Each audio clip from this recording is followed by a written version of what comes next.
오늘 우리가 함께 봉독한 이 말씀을 보면서 참 간담이 서늘해집니다. 어떻게 이럴 수가 있을까?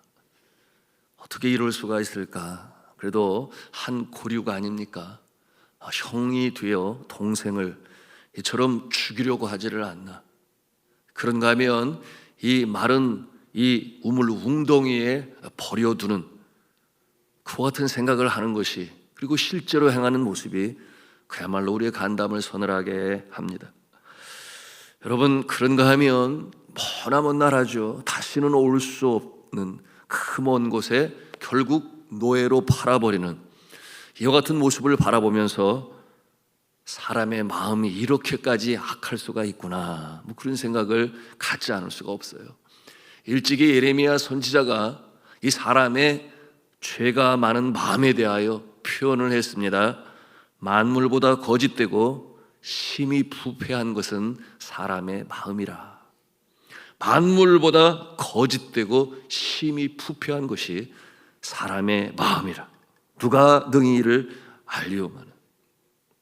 정말 이 하나님을 떠난 그 부패된 죄성에서 이 솟아나는 이 악의 끝은 어디인지 가늠할 수가 없어요. 왜 형제들이 요셉에 대하여 이런 악한 감정을 가졌는가? 어제 잠깐 나누었습니다. 첫째는 야곱의 편애라고 그랬어요. 자녀들을 공평하게 사랑하며 키워야 하는데 야곱이 그러지를 못했습니다.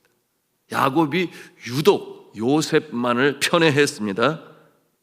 그 이유는 물론 자신의 사랑하는 아내인 라헬을 통해서 첫 소생이었으니, 그의 언니인 레아는 7 아들을 두는 동안 라헬은 아들이 없었어요. 그런데 요셉을 얻게 되니 얼마나 이 요셉이 사랑스럽겠습니까?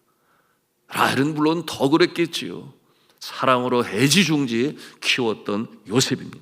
더욱이 요셉은 아주 천진무구하고 순수한 성품의 소유자였죠.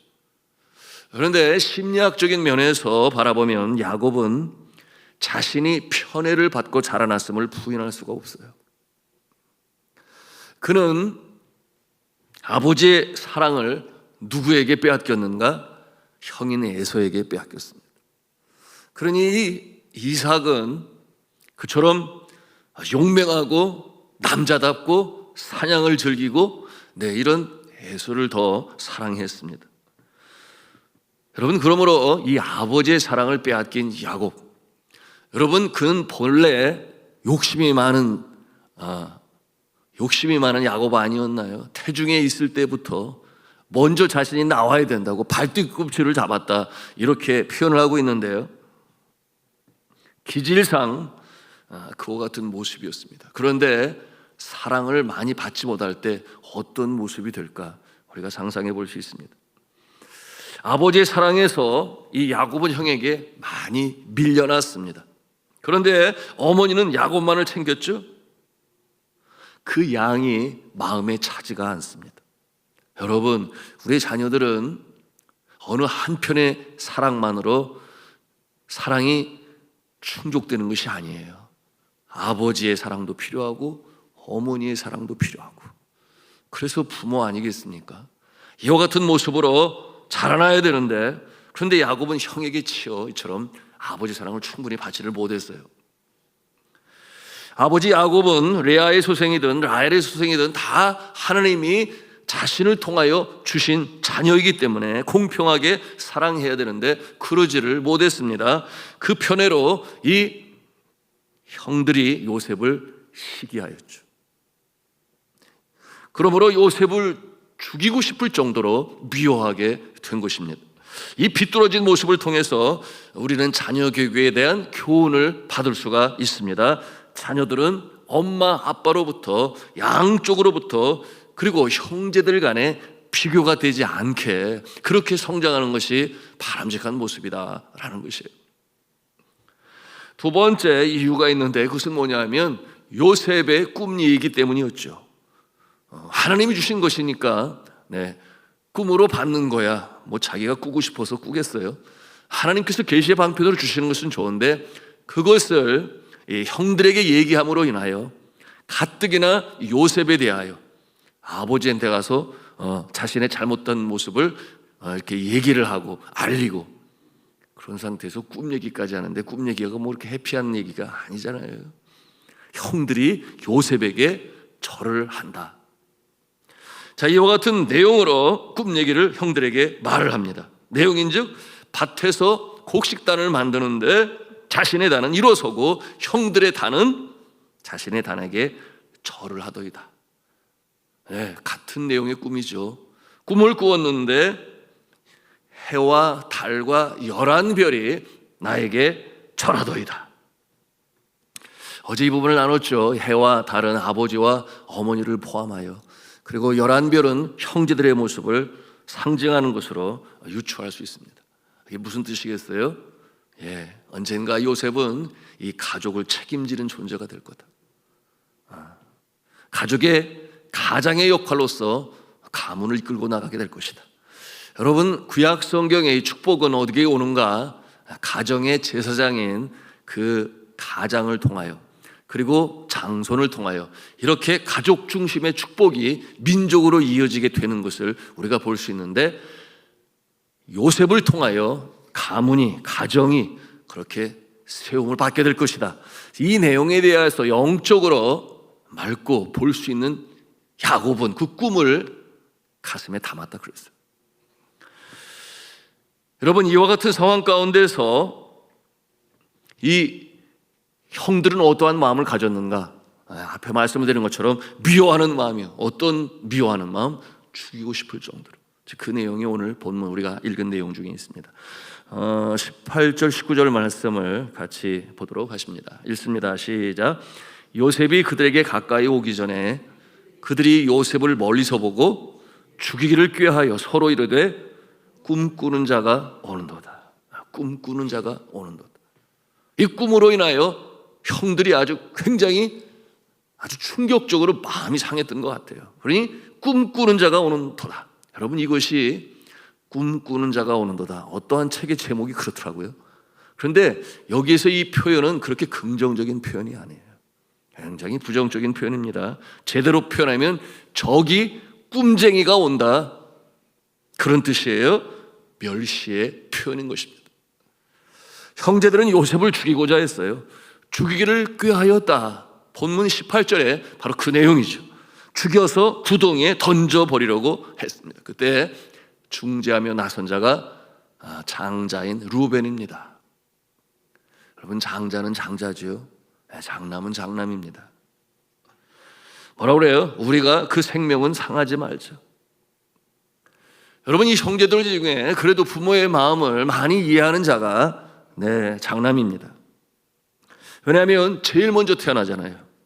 제일 먼저 부모의 사랑을 듬뿍 받으면서 어느 정도 기간까지는 자라나지 않습니까? 그것이 아주 중요한 영아기와 유아기를 통해서 부모의 사랑을 듬뿍 받습니다. 그리고 제일 먼저 태어났기 때문에 부모가 자신의 동생들을 어떻게 위하고 사랑하는지를 늘 보고 있어요. 한편으로 자신의 사랑이 나누어지는 것에 대하여 마음이 힘들 수도 있지만, 그러나 부모님이 이렇게 동생들을 사랑하는구나 하는 것을 늘 보고 학습하는 거예요. 그러므로 이와 같은 마음을 갖는 것이 장남의 모습인데, 장녀도 마찬가지겠죠. 그런데 또한 집안에서 이 대소사를 부모님이 주로 누구랑 의논을 해요? 장남 또 장녀랑 같이 의논을 해요. 책임감을 갖게 됩니다. 물론 오늘 이 시대에는 자녀들과 함께 나누고 가족회의를 통해서 합니다마는 옛날에는 그랬죠. 그러니 장남의 특성인 루벤이 그러는 거예요. 죽이지 않게 하려고, 살려내려고 그렇게 했습니다.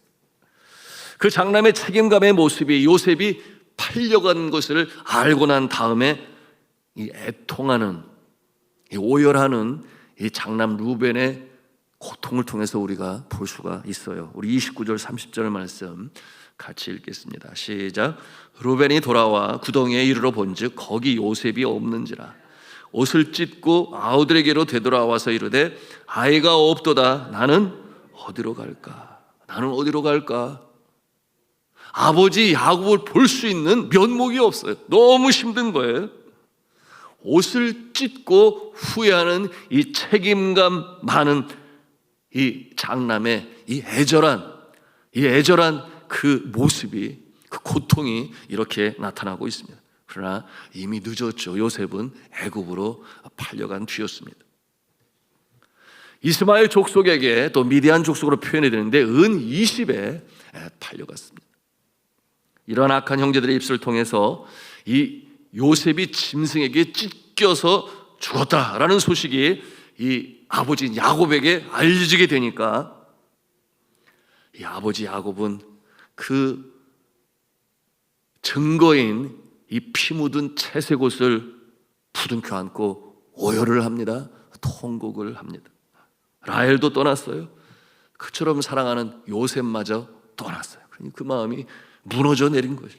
34절의 말씀해 보니까 야곱이 자기 옷을 찢고 굵은 배로 허리를 묶고 오래도록 그의 아들을 위하여 애통하였다 그랬습니다.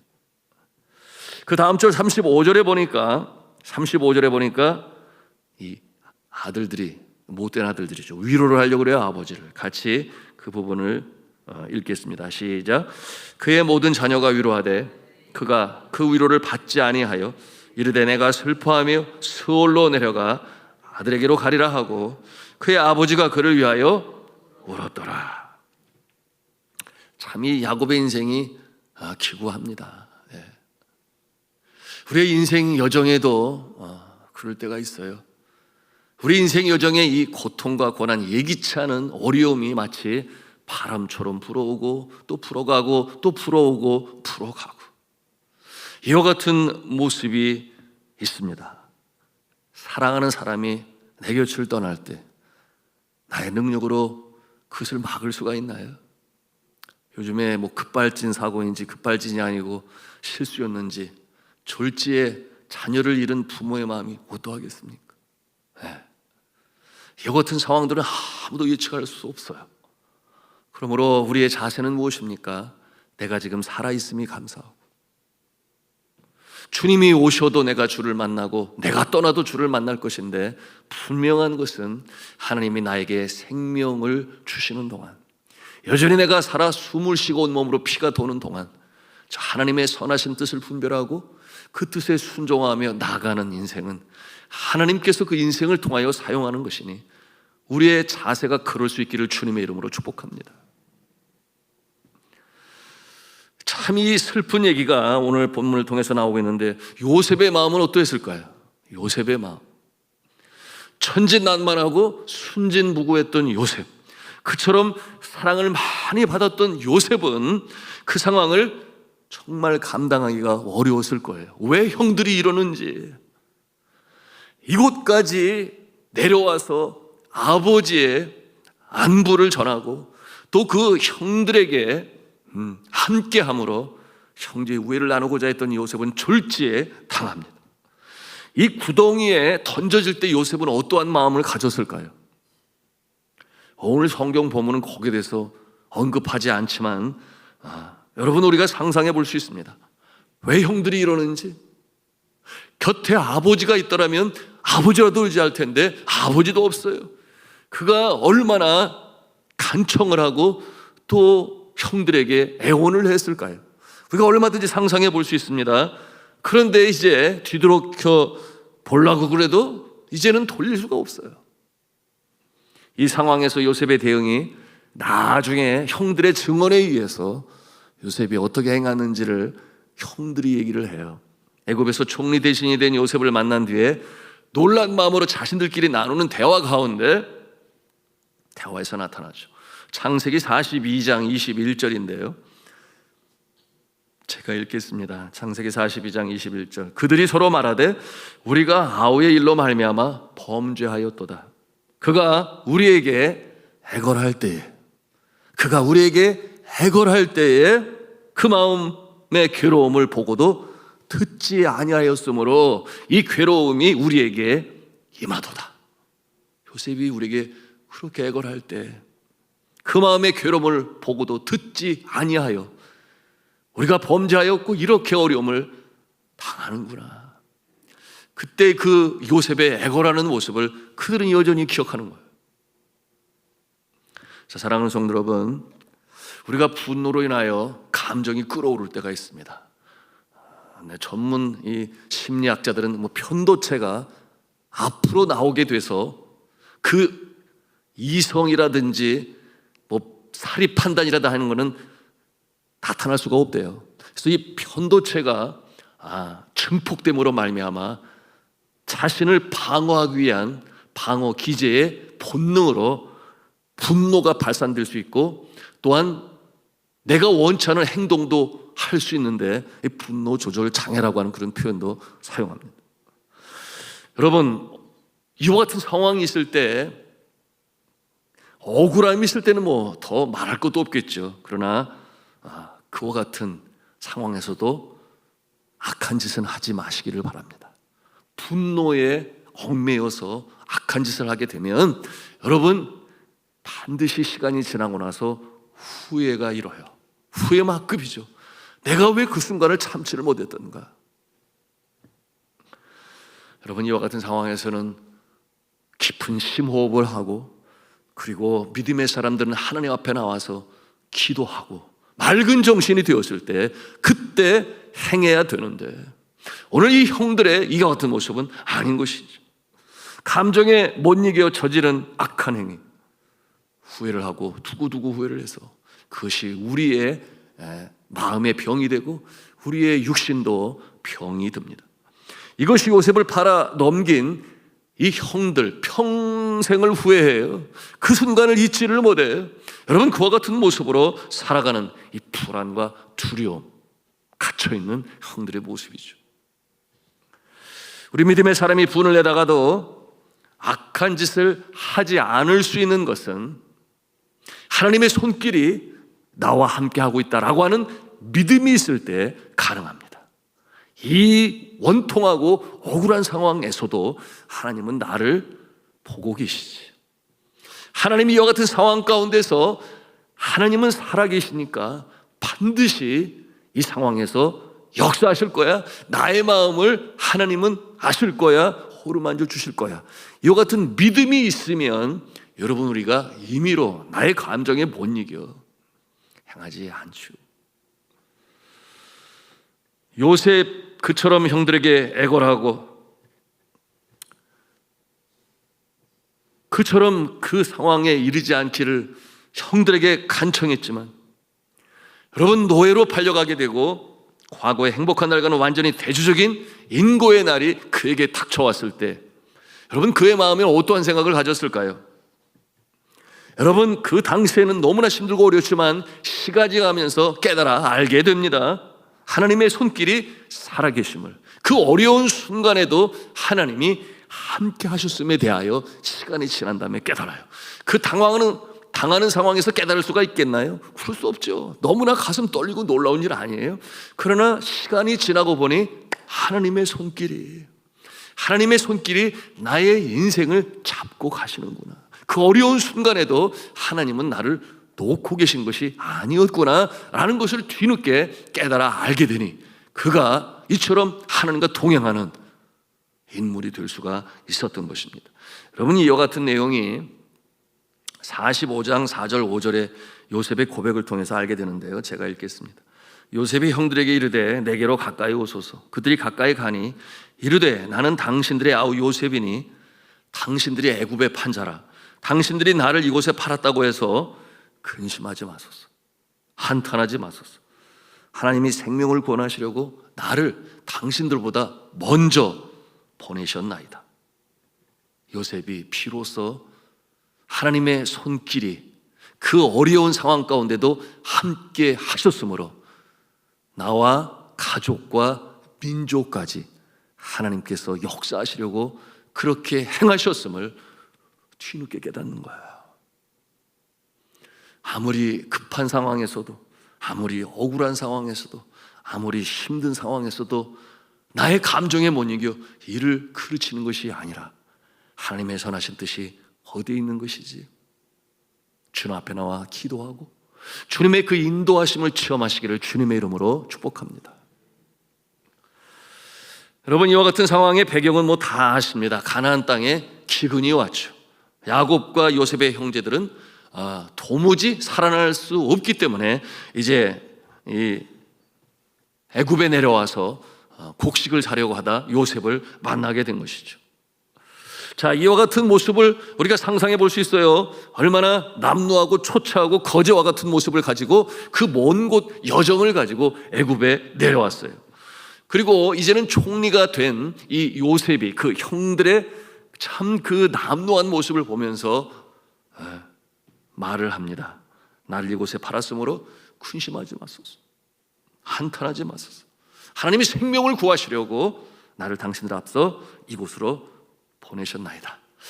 여러분, 이와 같은 모습을 보면서 우리의 삶 가운데 적용할 수 있는 영적 교훈, 왜 이 고난이 나에게 왔는지, 왜 이 고통이 하필 나에게 왔는지, 어떤 건강검진을 마치고 나서 예상치 못한 결과를 받을 때 이렇게 세상에 많은 사람들이 사는데 왜 하필 나에게, 뭐 이런 생각도 가질 수가 있습니다.